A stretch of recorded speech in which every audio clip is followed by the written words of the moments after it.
Hai sesemua, hari ini kami bawakan sembang santai petang bijakit.com. Ada buat tempahan pelbagai barangan dan cenderamata eksklusif yang mengikut cita rasa anda sendiri. Korang boleh dapatkan rekaan berkualiti, elegan dan menarik hanya di bijakit.com. Jangan skip lagi, mari kita tonton video feedback yang menarik seterusnya. Alhamdulillah, hai semua, nikmat paling besar bila kita masih diberi tenaga dan kesihatan. Dengan saya jogging, pakai topi, ada logo sendiri, rasa semangat lain macam. Korang apa? Korang nak tahu Tumbler ada design logo ni saya buat dekat mana? Saya tempah dekat bijakit.com. Kualiti dia memang tahan gila. Dah berapa kali saya basuh Tumbler ni, masih lekat elok. Oh, cantik je.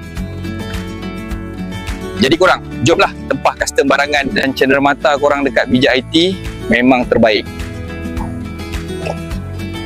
Terima kasih atas video feedback produk kami terbaik. Jika yang sedang tonton, berminat boleh hubungi kami bijakit.com